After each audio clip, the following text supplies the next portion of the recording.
I love you, Allah.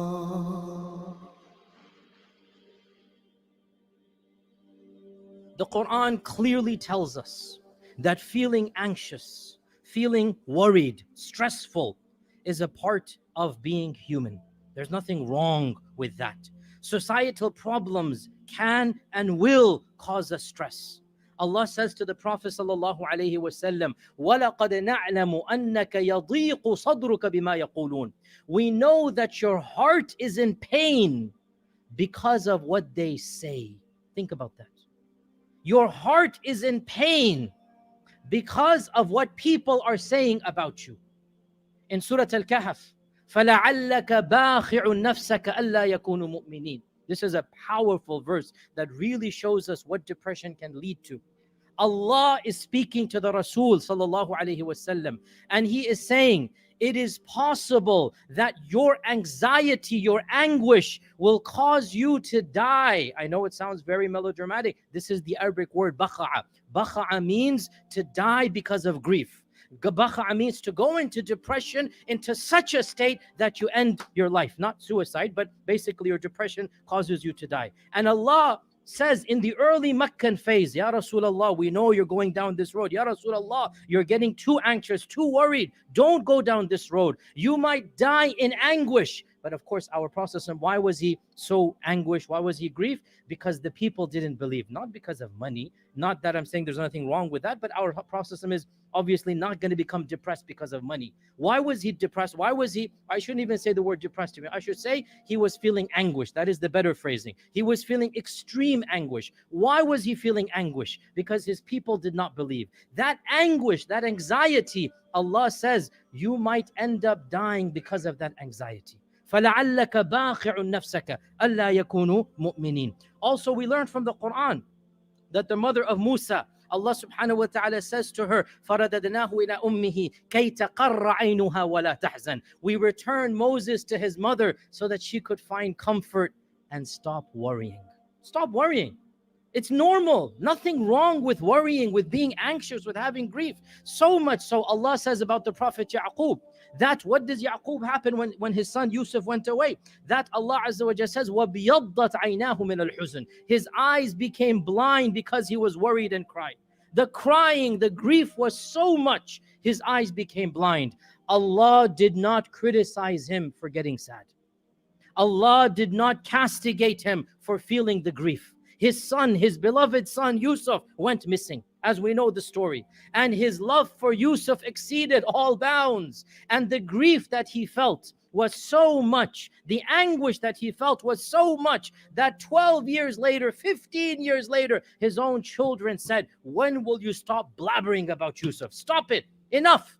And he himself, his eyes became blind, and Allah never once criticized him. Why? Because that anguish, that grief, it was still within checks. He didn't go beyond to an unhealthy level, as we will talk about, inshallah ta'ala, later on. As well, Maryam, alayhi salam, when she fled, when she was pregnant, as you know, and Allah told her to leave your community, she was alone. She was with child, nobody to help her. She didn't know how to deliver a baby, all alone. What is going to happen to her? Allah subhanahu wa ta'ala says that فَنَادَاهَا مِن تَحْتِهَا أَلَّا تَحْزَنِي. There was a voice that came out. Don't worry. Don't worry. The comfort is from Allah. Allah is telling, Allah did not say, oh Maryam, you're such a pious lady. You're the best lady of mankind. How could you worry? No. Allah comforted her. لا تحزني. Don't worry. We'll take care of you. We'll make sure everything is fine. Look, here's a river. Look, these are the dates. Look, everything is taken care of. In other words, Allah is consoling those that have grief, and He's not making them feel guilty for that grief. So we learn from all of this, brothers and sisters, that feeling anxious, stressful, worried, having what we call somewhat normal or natural depression, this is a part of life. Nothing wrong with that. You don't have to feel spiritually bad if you're extra anxious or extra worried. The point is that we have to keep it within a healthy bound and not take it to a level that is unhealthy.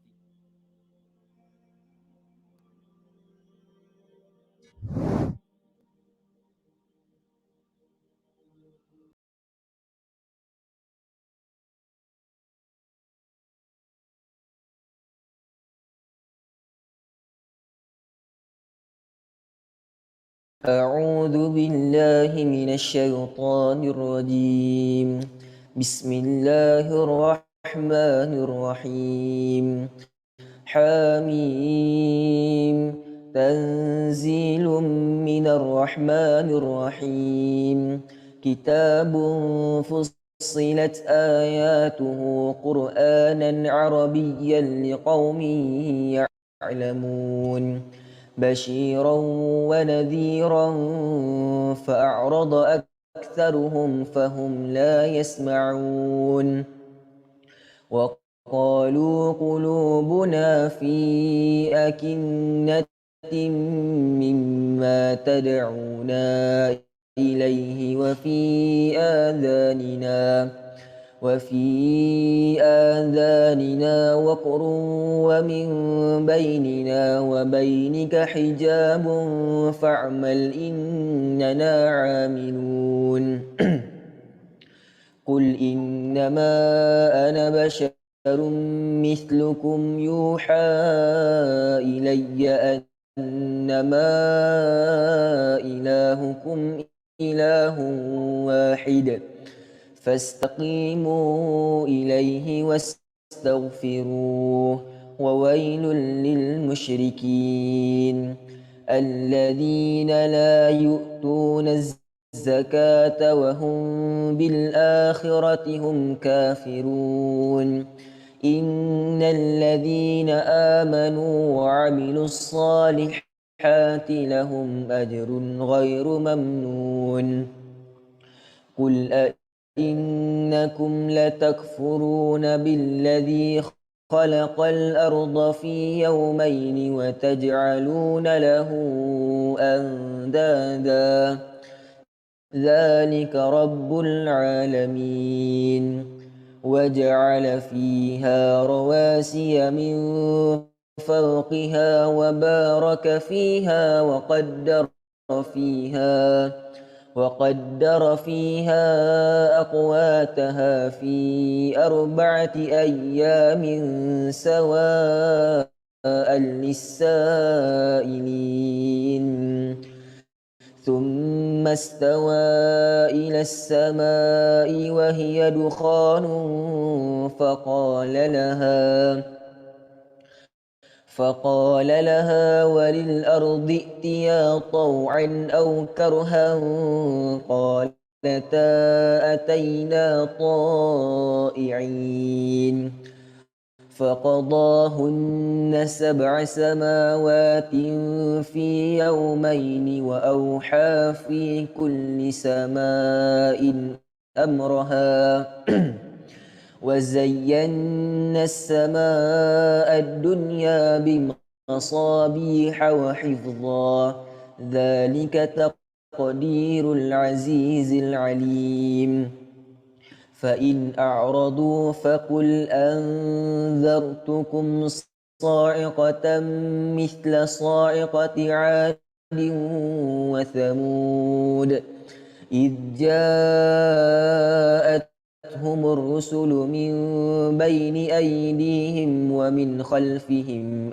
ألا تعبدوا إلا الله قالوا لو شاء ربنا لأنزل ملائكة فإنا بما أرسلتم به كافرون فأما عاد فاستكبروا في الأرض بغير الحق وقالوا من أشد منا قوة أولم يروا أن الله الذي خلقهم هو أشد منهم قوة وكانوا بآياتنا يجحدون فأرسلنا عليهم ريحا صرصرا في أيام نحسات لنذيقهم عذاب الخزي في الحياة الدنيا ولعذاب الآخرة أخزى وهم لا ينصرون وأما ثمود فهديناهم فاستحبوا العمى على الهدى فأخذتهم صاعقة العذاب الهون بما كانوا يكسبون ونجينا الذين آمنوا وكانوا يتقون ويوم يحشر أعداء الله إلى النار فهم يوزعون حتى إذا ما جاءوها شهد عليهم سمعهم وأبصارهم وجلودهم بما كانوا يعملون وقالوا لجلودهم لم شهدتم علينا قالوا أنطقنا الله الذي أنطق كل شيء وهو خلقكم أول مرة وإليه ترجعون وما كنتم تستترون أن يشهد عليكم سمعكم ولا أبصاركم ولا جلودكم ولكن ظننتم أن الله لا يعلم كثيرا مما تعملون وذلكم ظنكم الذي ظننتم بربكم أرداكم فأصبحتم من الخاسرين فإن يصبروا فالنار مثوى لهم وإن يستعتبوا فما هم من المعتبين وقيضنا لهم قرناء فزينوا لهم ما بين أيديهم وما خلفهم وحق عليهم القول في قد خلت من قبلهم من الجن والإنس إنهم كانوا خاسرين وقال الذين كفروا لا تسمعوا لهذا القرآن والغوا فيه لعلكم تغلبون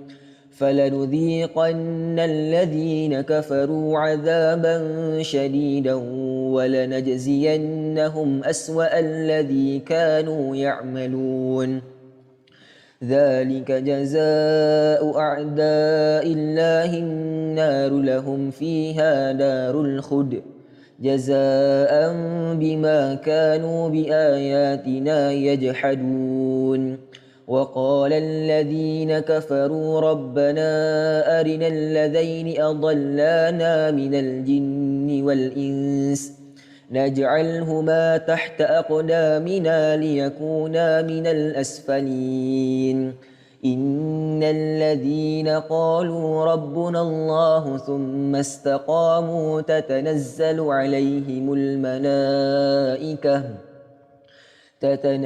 عليهم الملائكة ألا تخافوا ولا تحزنوا وأبشروا بالجنة التي كنتم توعدون نحن أولياؤكم في الحياة الدنيا وفي الآخرة ولكم فيها ما تشتهي أنفسكم ولكم فيها ما تدعون نزلا من غفور رحيم ومن أحسن قولا ممن دعا إلى الله وعمل صالحا وقال إنني من المسلمين ولا تستوي الحسنة ولا السيئة ادفع بالتي هي أحسن فإذا الذي بينك وبينه عداوة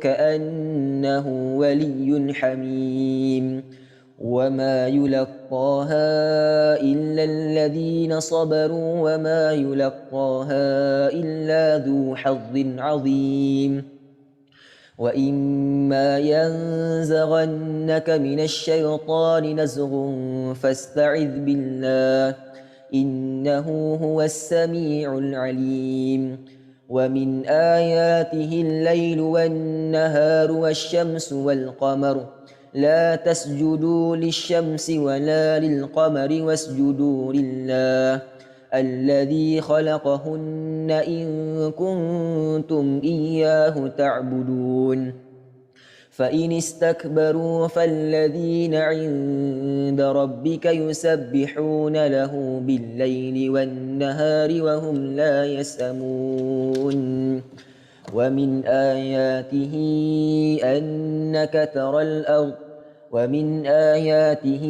أنك ترى الأرض خاشعة فإذا أنزلنا عليها الماء اهتزت وربت إن الذي أحياها لمحيي الموتى إنه على كل شيء قدير إن الذين يلحدون في آياتنا لا يخفون علينا أفمن يلقى في النار خير أم من يأتي آمنا يوم القيامة اعملوا ما شئتم إنه بما تعملون بصير إن الذين كفروا بالذكر لما جاءهم وإنه لكتاب عزيز لا يأتيه الباطل من بين يديه ولا من خلفه تنزيل من حكيم حميد ما يقال لك إلا ما قد قيل للرسل من قبلك إن ربك لذو مغفرة وذو عقاب أليم ولو جعلناه قرآنا أعجميا لقالوا لولا فصلت آياته أعجمي وعربي قل هو للذين آمنوا هدى وشفاء والذين لا يؤمنون في آذانهم وقر وهو عليهم عمى أولئك ينادون من مكان بعيد ولقد آتينا موسى الكتاب فاختلف فيه ولولا كلمة سبقت من ربك لقضي بينهم وإنهم لفي شك منه مريب من عمل صالحا فلنفسه ومن أساء فعليها وما ربك بظلام للعبيد إليه يرد علم الساعة وما تخرج من ثمرات من أكمامها وما تحمل من أنثى ولا تضع إلا بعلمه ويوم يناديهم أين شركائي قالوا آذناك ما منا من شهيد وضل عنهم ما كانوا يدعون من قبل وظنوا ما لهم من محيص لا يسأم الإنسان من دعاء الخير وإن مسه الشر فيئوس قنوط ولئن أذقناه رحمة منا من بعد ضراء مسته ليقولن هذا لي وما أظن الساعة قائمة